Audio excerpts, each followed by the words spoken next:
La radio communautaire de Rufisque, ne quittez pas. Dans quelques instants, le journal.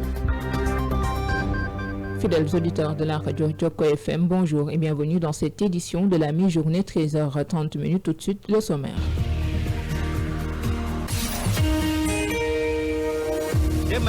Initialement prévu ce samedi 6 juin, le grand show des fanfares organisé par la radio Joko FM a été reporté à une date ultérieure. Nous y reviendrons un peu plus largement dans cette édition. Les femmes de Rufisque Nord à l'école du micro-jardinage et de l'aménagement des espaces, l'association Recycleur leur a octroyé 2 jours de formation. Après un siècle de vie et d'existence, Maître Abdoulaye Wade illumine encore le pays de par ses œuvres et ses réalisations. Retour sur son parcours exceptionnel avec notre stagiaire Fatou Bintou Bop dans cette édition. Les changements climatiques font effet à Rufisque entre érosion côtière et déséquilibre de l'écosystème. Les acteurs préconisent des solutions à l'occasion de cette journée dédiée à l'environnement. Et puis fin du suspense en Ligue 1 sénégalaise, TFC sacré champion 2026. Ce sera la dernière partie de cette édition. Voici pour le sommaire tout de suite le développement. Le journal avec Mariam Diagne. Hassan Diour à la partie technique, vendredi 5 juin 2026. Auditeurs et auditrices, bonjour et bienvenue dans cette édition de la mi-journée environnement pour démarrer à l'occasion de la célébration de la journée mondiale ce 5 juin. Les préoccupations liées au changement climatique et à l'érosion côtière, à la préservation des écosystèmes restent plus que jamais d'actualité. À Rufisque, les impacts environnementaux se font sentir au quotidien. Mamadou Diop Thioune, leader écologiste et acteur du secteur de la pêche, revient sur ces enjeux majeurs et appelle à une mobilisation renforcée pour la protection de l'environnement. Ces propos que nous écoutons au micro d'Habib Ndiaye. La communauté internationale célèbre la journée mondiale de l'environnement, qui est assortie de la conférence de Rio de 92, complétée par les engagements des conventions de Kyoto, des protocoles de Kyoto et des engagements de Paris. Nous sommes à une étape où l'environnement est au centre des crises et que nous devons en prendre connaissance pour trouver des adaptations et des moyens de résilience. À ce niveau-là, je pense que les collectivités territoriales littorales, surtout, devraient être les portes d'entrée au regard des dégradations de l'avancée de la mer, de l'érosion côtière, des inondations que nous constatons sur Piscimini. Tout ça, c'est à l'effet de ne pas pouvoir respecter le maintien de l'équilibre des gaz à effet de serre d'1,5 degré Celsius à moins de. Et c'est la main de l'homme dans la recherche d'une richesse. Ce qui est étonnant, c'est qu'on n'y partage pas tant d'importance, alors que le fléau s'agrandit avec la fonte des glaciers du Nord. Ça touche aujourd'hui toute la traçabilité de l'économie que nous constatons au jour le jour et au quotidien des faits. C'est l'environnement qui nous intéresse. Les solutions, c'est quand même respecter les engagements au niveau des conventions sur les programmes d'atténuation, lesquels programmes vont financer les programmes d'adaptation. Mais il faudrait que tous ces fonds qui soient dégagés soient à la portée d'une consommation de par les communautés littorales impactées, qui seront parrainées par l'accompagnement des collectivités territoriales pour que cette dynamique puisse être renforcée à ce que l'acteur soit bénéficiaire même à la fin. Mais Rufisque ne peut pas être une des collectivités aussi présentes dans le dialogue de l'environnement de 1992 à Rio et qui a été au sommet des économies de ville, économie village, une ville ancestrale comme Rufisque, qui est aujourd'hui un échantillon de référence de l'avancée de la mer et de la dégradation de l'érosion côtière, avec un barrage qui est édifié aujourd'hui en promenade à Tchoulen comme à Djokoul, mais qui aussi retient une attention que ça devrait être complété entre Mérina et Krisouf, où il n'y a pas de tapis parce que le taux de soubassement est accéléré au point que le barrage est en train de subir une chute. Et demain matin, c'est la vague qui va nous trouver maintenant dans les rues. C'était Mamadou Diop Thioune, écologiste, qui est revenu sur les enjeux majeurs du climat à Rufisque. À Rufisque Nord, les femmes se mobilisent pour la protection de l'environnement et la résilience de leur commune. Le réseau des femmes de la localité participe depuis ce jeudi à Léona Chérif à un atelier de formation, une initiative qui s'inscrit dans le cadre du projet de ville durable Recycleur. Durant 48 heures, les participantes s'arment d'outils pratiques au programme micro-jardinage et aménagement des espaces en collaboration avec la mairie. Walimata Seck, membre de l'association Recycleur, que nous écoutons au micro de Khadija May. Cette formation rentre dans le cadre d'un projet intitulé Programme d'implémentation des connaissances opérationnelles sur les fonctionnalités d'une ville durable. Ce projet qui consiste à intégrer tout ce qui est développement durable dans les quartiers. En fait, nous avons fait un constat. Dans les quartiers, les municipalités et les populations ont tendance à installer des espaces et aménager des espaces publics. Cependant, ces espaces manquent tout ce qui est aspect végétalisation et manque aussi une vie par rapport à l'animation de ces espaces.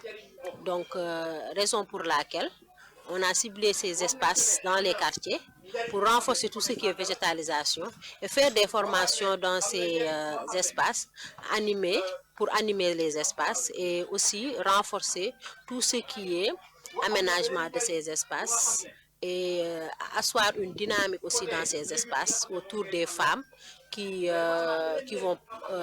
auront aussi la possibilité de pratiquer tout ce qui est agriculture urbaine dans ces espaces et tendre vers tout ce qui est une alimentation durable et une résilience alimentaire. À cette formation, on a ciblé 20 femmes. Donc, parce que ce sont les femmes qui doivent assurer tout ce qui est pérennité du projet. Maintenir les aménagements à installer. Restons dans ce cadre, l'initiative est saluée par son apport dans la lutte contre le changement climatique. Tout en se réjouissant de la tenue de cette session, la présidente du réseau des femmes de la commune de Rufisque-Nord, Ndaye Diouf, invite les bénéficiaires à s'impliquer davantage dans le suivi des actions communautaires. Ses propos toujours avec Khadija May.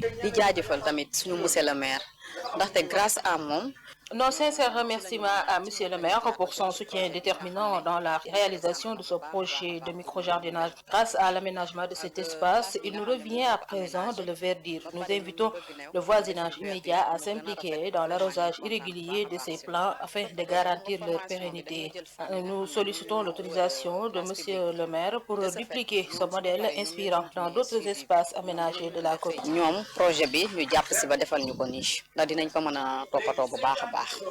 FM, invitez-vous à l'information de proximité. Je l'ai annoncé tantôt dans les titres initialement prévus ce samedi 6 juin. Le show des fanfares organisé par Joko FM a été reporté en raison du contexte actuel du pays. Pour expliquer cette décision, nous avons recueilli les explications de Boubacar Khalil Ndiaye, président de l'association Fréquence Joko, qui indique qu'après concertation avec les partenaires, le report a été décidé afin de mieux préparer l'événement. Ses propos au micro de notre stagiaire Awasamba Diouf. D'abord, je tiens à présenter mes excuses auprès de la population rufisquoise ainsi que de nos partenaires. Le show des fanfares qui était prévu pour le samedi 6 juin a finalement été reporté à une date ultérieure compte tenu de la situation actuelle du pays.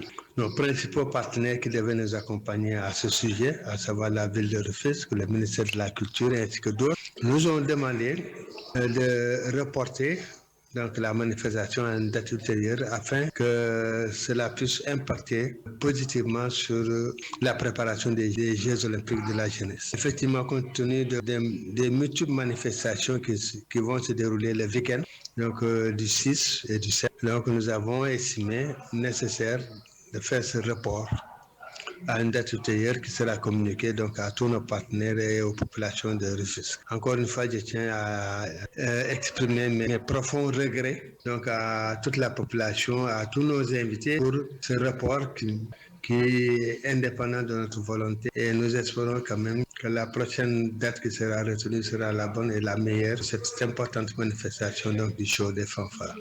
Parlons autre chose. Le Sénégal a célébré le 29 mai dernier le 100e anniversaire de Maître Abdoulaye Wade, ancien 3e président de la République du Sénégal, également figure emblématique de la vie politique nationale, de son combat pour la démocratie à la réalisation de la première alternance politique en 2000, en passant par les grands chantiers qui ont transformé le pays.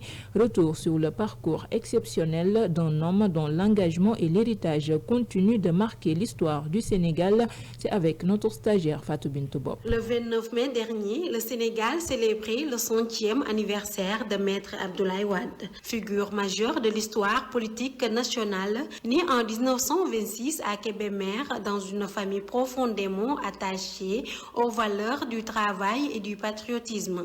Maître Abdoulaye Wade a bâti son destin grâce à un parcours académique exceptionnel. Entre le Sénégal Sénégal et la France. Avocat, professeur d'université et homme d'État, il a consacré une grande partie de sa vie au combat démocratique avant d'accéder à la magistrature suprême en 2000. Fondateur du Parti démocratique sénégalais en 1974, il a incarné pendant plus de 2 décennies l'opposition politique et a marqué l'histoire en réalisant la première alternance démocratique du Sénégal en 2000. Durant ces 12 années à la tête du pays, Maître Abdoulaye Wade a porté de grands projets d'infrastructures, modernisé plusieurs secteurs stratégiques et renforcé le rayonnement du Sénégal sur la scène africaine et internationale. Son ambition pour le développement du pays a profondément marqué le paysage économique et urbain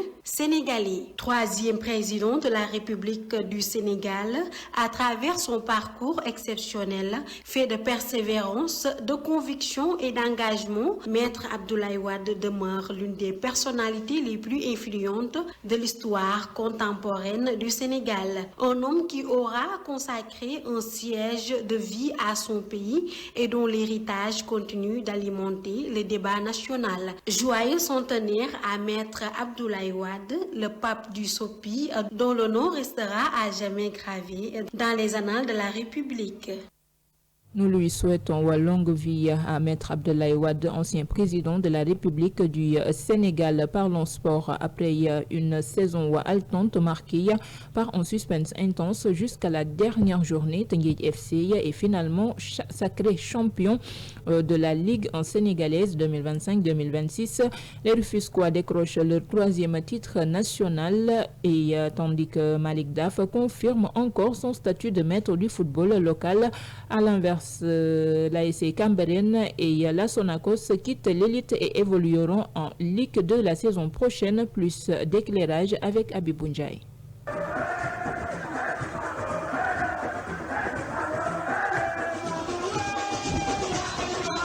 Le verdict est tombé ce jeudi 4 juin 2026 au terme d'une ultime journée riche en émotions. Teungueth FC a conservé son fauteuil de leader et s'offre le titre de champion du Sénégal. Avec 54 points au compteur, les Rufisquois devancent Asel Rufisque, auteur lui aussi d'une saison remarquable, et Génération Foot qui complète le podium. Ce sacré vient récompenser la régularité, la solidité et la détermination affichées par Teungueth FC au lot de l'exercice 2025-2026 dans une lutte acharnée pour le titre. Asel Rufisque a longtemps entretenu l'espoir d'offrir à la ville un sacré historique, mais les hommes de Teungueth FC ont tenu bon jusqu'au bout pour terminer champion. Cette consécration porte également la signature de Malick Daf. Le technicien sénégalais ajoute une nouvelle ligne à un palmarès déjà impressionnant. Saison après saison, il confirme sa capacité à bâtir des équipes compétitives et à les conduire vers les sommets du football national. Derrière le duo rufisquois, Génération Foot termine avec 48 points après avoir tenté jusqu'au bout de se mêler à la course au titre. En bas du classement, la déception est immense pour l'AS Cambérène et la Sonacos qui n'ont pas réussi à sauver leur place parmi l'élite et sont officiellement relégués en Ligue 2. À Rufisque, la fête peut commencer. Teungueth FC inscrit une nouvelle page dorée dans son histoire en remportant son 3e championnat du Sénégal, une consécration qui confirme la domination du club sur le football local et qui récompense le travail de tout un groupe. Pour les supporters rufisquois, le compte est bon. Le titre de champion reste dans la ville de Rufisque.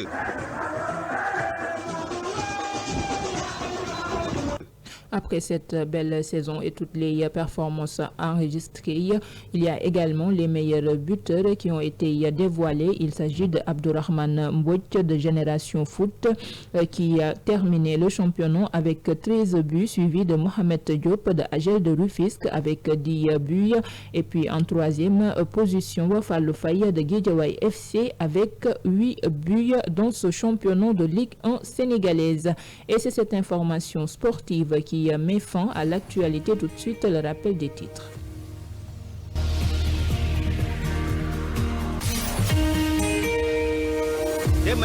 Les femmes de Rufisque Nord à l'école du micro-jardinage et de l'aménagement des espaces, l'association Recycleur leur a octroyé 2 jours de formation. Vous avez suivi Walimata Sek, membre de la dite association, avec Khadiya Djamé. Initialement prévu ce samedi 6 juin, le grand show des fanfares organisé par la radio Joko FM a été reporté à une date ultérieure. Vous avez suivi les explications de Boubacar Khalil Ndiaye, président de la fréquence de l'association Fréquence Joko FM.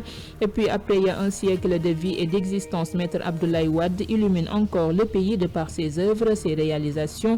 Retour sur son parcours exceptionnel, c'était l'affaire de Fatou Bintou Bop. Les changements climatiques font effet à Rufisque. Entre érosion côtière et déséquilibre de l'écosystème, les acteurs préconisent des solutions. Vous avez suivi Mamadou Diop Thioune, écologiste, avec Abibou Wanjaye. Et puis fin du suspense en Ligue 1 sénégalaise, Tenguedja FC et sacré champion 2026, c'était la dernière partie de cette édition de la mi-journée. Ndeye Mariam Diagne à la présentation, Hassan Diour à la partie technique. Autre rendez-vous de l'actualité, 16h, les brèves avec Lamine Sarr. D'ici là, merci de rester à l'écoute des programmes de la radio Joko FM. Bon dimanche et passez une excellente fin de semaine à toutes et à tous.